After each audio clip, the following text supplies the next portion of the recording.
केंद्रीय कृषि मंत्री शिवराज सिंह चौहान ने कहा कि प्रधानमंत्री मोदी का संकल्प है विकसित भारत का निर्माण। इसके लिए समृद्ध किसान और आधुनिक कृषि आवश्यक है। साथ ही उन्होंने कहा कि कृषि विभाग पूरे देश में वैज्ञानिक किसानों से संवाद कर रहा है ताकि उत्पादन बढ़ाया जा सके और लगातार लागत घटाई जा सके। वहीं मंत्री चौहान ने बिहार में भी कृषि उत्पादन बढ़ाने की जरूरत पर जोर दिया।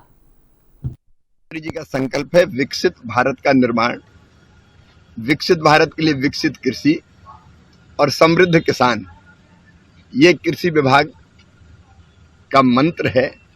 और इसलिए हम निकले हैं, पूरे देश में 16,000 वैज्ञानिक अब निकले हैं जो किसान के बीच में जा रहे हैं। वैज्ञानिक, किसान, कृषि विभाग राज्य सरकार का, कृषि विभाग केंद्र सरकार का, एग्रीकल्चर यूनिवर्सिटी, सब मिलकर विचार कर रहे हैं कि हम कैसे और उत्पादन बढ़ाएं, उत्पादन की लागत घटाएं, किसान को ठीक दाम और भगवान न करे नुकसान हो तो भरपाई, कृषि का विविधीकरण, प्राकृतिक खेती, दलहन मिशन, तिलहन मिशन, इन सब के लिए वैज्ञानिक और किसान मिलकर बैठ के जगह जगह बात कर रहे हैं। एक राष्ट्र, एक कृषि, एक टीम, यह हमारा विकसित कृषि संकल्प अभियान है।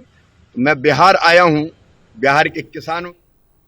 कांग्रेस अध्यक्ष मल्लिकार्जुन खड़गे के बयान पर केंद्रीय मंत्री शिवराज सिंह चौहान ने तीखा पलटवार किया है। उन्होंने कहा कि जब देश संकट से गुजरता है तब दल नहीं, राष्ट्र पहले होता है। साथ ही उन्होंने आरोप लगाया कि खड़गे पाकिस्तान की भाषा बोल रहे हैं और मोदी विरोध करते करते अब देश का विरोध कर रहे हैं। वहीं शिवराज ने कहा कि ये देशभक्ति नहीं है और देश ऐसे लोगों को कभी माफ नहीं करेगा। मल्लिकार्जुन खड़गे को चुनाव प्रचार पर कम, दुश्मन पर ज्यादा फोकस करना चाहिए। ये तो दुश्मन की भाषा बोल रहे हैं। दुर्भाग्य है, देश जब किसी चुनौती का सामना करता है तो कोई पार्टी नहीं होती, फिर केवल राष्ट्र होता है। पहले राष्ट्र, बाद में हम।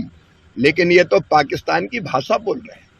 ये हिसाब किताब मांग रहे हैं कि इनको इसमें आनंद आ रहा है कि नुकसान अपना कितना हो गया, इसमें आनंद आ रहा है। अब जिनको इसमें आनंद आए, मोदी विरोध में इतने पागल हो गए हैं ये कि मोदी जी का विरोध करते करते ये देश का ही विरोध करने लगे। ऐसी बातें जो पाकिस्तान कहता वो ये कह रहे हैं, ये इनको शोभा नहीं देता, ये देशभक्ति नहीं है और ऐसे लोगों को जनता कभी माफ नहीं करेगी।